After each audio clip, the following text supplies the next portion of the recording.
Good morning, guys. Welcome to Wednesday. We are having way too much fun over here in America with all the fun political stuff going on. So, it's nice to see you guys. It's nice to be here with you. I hope you're doing well. I hope you're safe out there because I know there's a lot happening. Let me know how you're doing in the comments. And if you're new to me, I'm Marshall Burtcher, and I help codependents rediscover their happiness after narcissistic relationships, love addiction, and trauma. Basically, I help you get unstuck in your healing and rediscover yourself after that, because healing's all about reclaiming the self and discovering who you are. So, yep, there we go. Before we get started on today's topic, because I'm going to talk about three ways for restoring safety in feeling your emotions, because feeling emotions can be very scary, right? So I want to talk about that because this directly relates to how we process trauma. It relates to how we handle our emotions in any kind of work, whether it's healing trauma, whether it's dealing with codependency, whether it's just dealing with feelings about a situation that we're going through or events that we have to deal with. So, yeah, I've got to get this shared out to the community. So let me pop out here to Facebook. The community, if you're new to me, is the safe haven on Facebook, on the internet, for you if you're a survivor of narcissistic abuse and you're interested in thriving beyond that codependency. You're interested in discovering how to heal and then actually starting to heal. We got close to 2,500 members. What's really interesting to me about it is that people who are members of the community actually get results, and they're not even taking my courses. Some of them don't even use my tool sets, and they still get results because they get love, they get understanding, they get support, they get insight into their own journey. It empowers them to break free and to thrive in their space. So, yeah, you can you can heal, you can be happy. You really just have to have the right tools, the right information, with the right process so that you can facilitate that in your world. Okay, so good morning, Rita. Nice to see you. Let's take a moment, because it's really about regulation. So 3 ways to restoring safety in feeling your emotions. Growing up, emotions were a scary, scary thing to me. Emotions were no-nos, unless you had the happy emotion. But if you had the angry or the sad or the grievy or the bored or the disappointed or the hurt or the anger emotions, you were not allowed to have those. Those were things that have to be fixed. Growing up, those were feelings that were often correlated with some sort of like spiritual evil influence. Things like that. And it's also correlated with being selfish and being prideful. Yeah, breakfast there. And this taught me to avoid my feelings.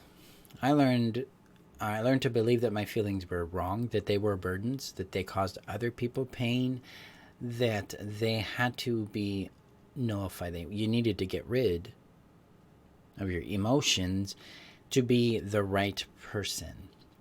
Now, I grew up under a stepmother and a father that were very narcissistic and emotionally immature, emotionally stunted in their ability to access ranges of emotion.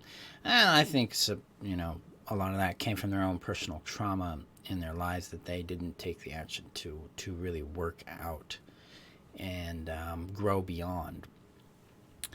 But I inherited that message that emotion is a problem. And then shit hit the fan. There's physical, sexual, spiritual, and emotional abuse that started. Some of that's in my family, some of that's my peers. That created intense emotions in my body. That created enormous amounts of energy that hurt. And then with my mother passing away as a child, Well, she passed away when I was a child. She didn't pass away as a child. The grief, the devastation, the disorder that brings into a child's life is extremely overwhelming. So emotions became very scary because they were very big. They were very flooding. They were very absorbing, right? And so my nervous system, my body went into a freeze state and then dissociated in order to survive the intensity of these kinds of events. And that's taught me to fear feelings. And it's an understandable thing because feelings are powerful. They can really hurt. They can really, we can be paralyzed by them. We can feel like we're dying because we're feeling what we're feeling. We could fear that we would die. I mean, acute emotional pain can cause heart attacks, emotional angina, things like that. So there's some real validity around the idea that intensity can be a threat to our survival. And the real issue I learned in all of this is that when you're dealing with something really big and you don't have an understanding of it and you don't have tools in which to manage it, you feel threatened by it. You feel powerless to it. You feel like a victim to it. And that's how I felt to my feelings. Now, it wasn't until I was 30, about 12 years ago, 13 years ago actually, because that was 2007, I started to do some work on trying to feel. And really what I was going for is trying to eliminate my feelings of anxiety and shame. Because, if I could get rid of those, I could do anything, right? And what I started to find out in the work that I was doing at that time was that I made feelings my enemy. I made feelings the problem, rather than understanding that the emotions that kept showing up were a signal. They were my ally. They were trying to get me to pay attention to something. Now, I didn't understand that. I wasn't trained as a child to access my emotional awareness and intuition. I wasn't taught how to understand this, but nor were my parents.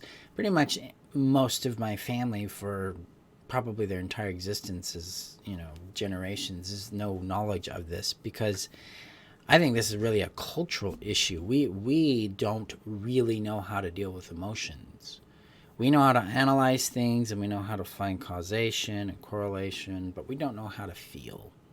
We don't understand or know how to understand our feelings, what they're signaling to us, what their utility is, what their use is for, what they're trying to do for us, right?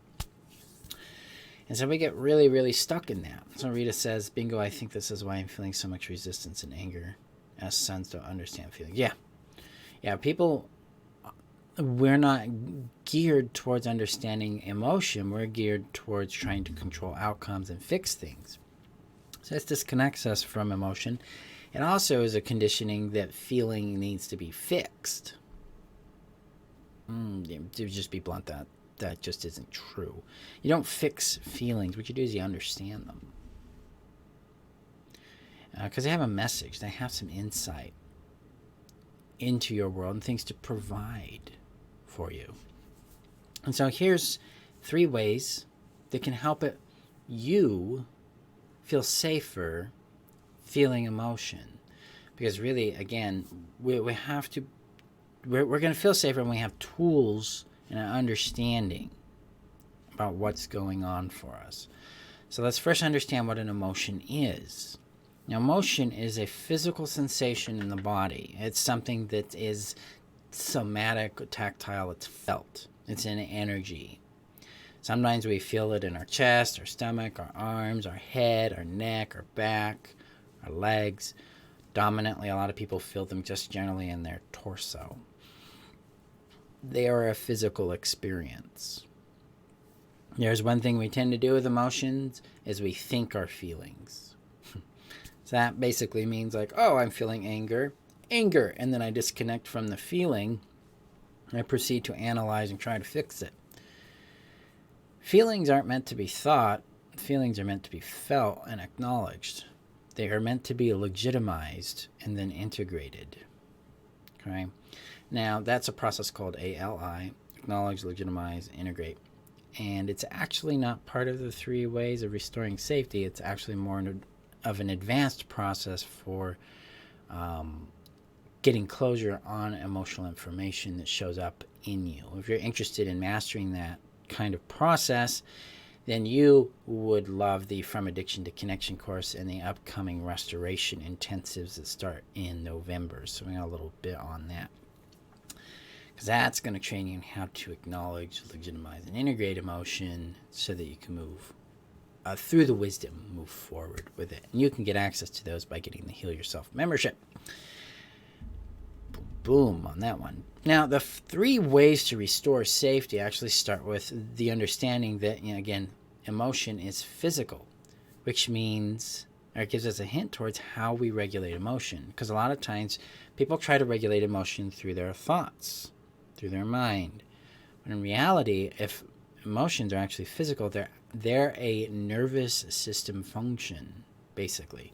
So you have this thing called the nervous system that regulates all your biological functions in your body, and it runs in 2 states. You have what's called parasympathetic nervous system state and sympathetic nervous system state. Or in more simple terms, rested state, activated state. So sympathetic is activation, parasympathetic is rest. When the nervous system is activated, it's going to bring alive adrenaline, cortisol, attention. Your breathing and heart rate are going to change. Your blood pressure is going to change. The metabolic processes shift. And depending on what the attention is, your body may shut down digestion. Your body may switch energy over into a fight-flight mode in order to deal with a threat. Now, if it's something that's pleasurable or exciting going on, then it's not going to switch to those things. It's going to engage different systems for whatever activity you might be participating in. Functionally, the nervous system is responsible for digestion, sexual activation, nervous system response to fear, so you're going to run or you're going to fight it. It also goes into triggered states like freeze and fawn. So it's a major system in this, but it's also part of how we feel our feelings and sense sensations in our body. So if we're going to regulate emotion, we're going to create safety in feeling our emotion, the first step we need to do is regulate our nervous system. We need to regulate it at the language the nervous system understands, which isn't mental, it's physical.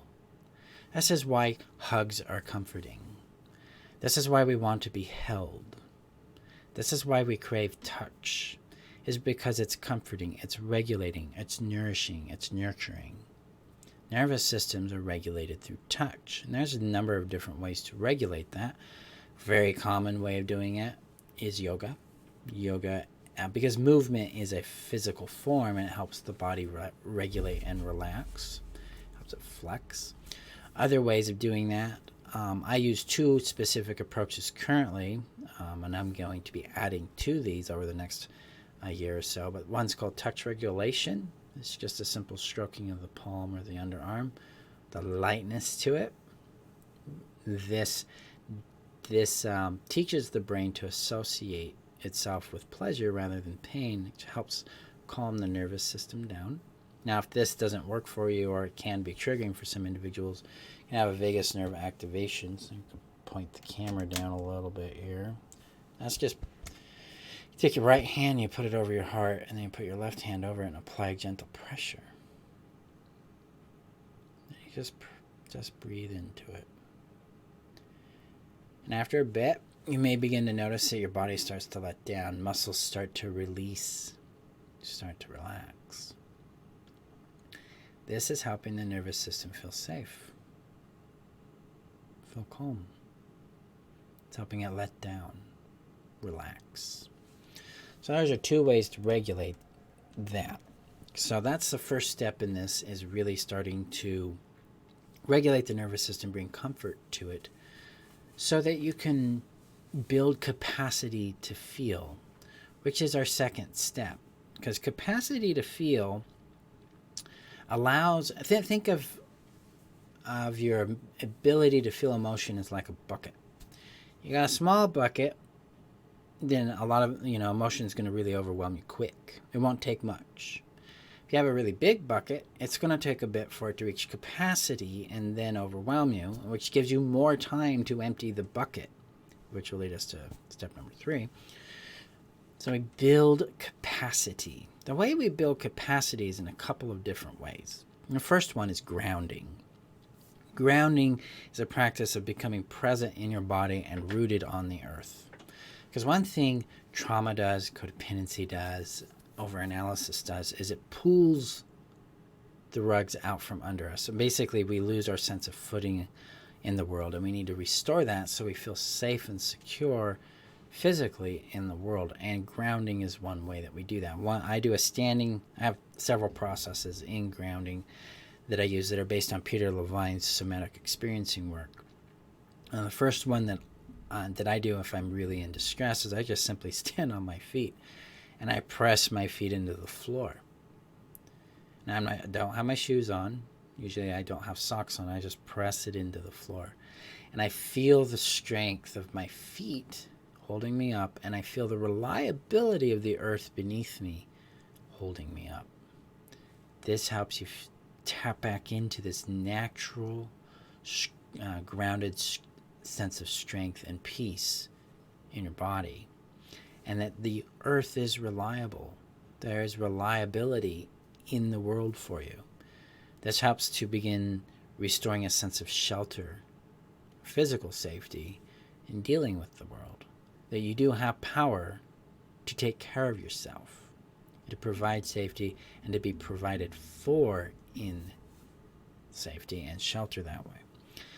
So that's the first step in grounding, is getting rooted back into your body, getting comfortable being present in your physical experience, allowing yourself to acknowledge and access that. That then allows you to move into what's called sensation awareness and activation tracking. This is more of an advanced process of becoming aware of what you're feeling and being aware that the feeling comes in and then goes out. Comes in and goes out. It's much like how the ocean laps the shore, and that the emotions ebb and flow. And sometimes it's really quick and really intense. Sometimes it's really quick and soft. Sometimes it takes forever for it to move. It's like sludge, tar, but it does move.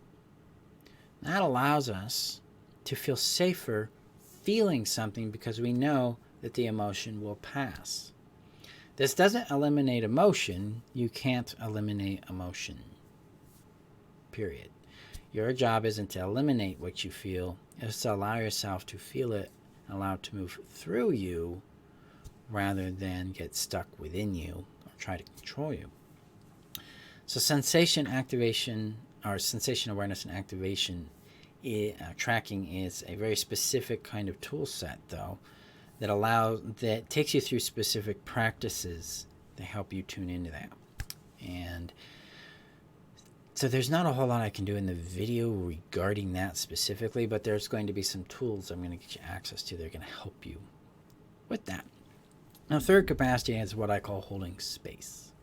Okay, so the third tool, rather, to make feeling safe again is building capacity through holding space. So holding space is the practice of allowing what is to be and to observe what you feel in your body from the point of an observer. It's like, wow, I feel this thing and it moves out.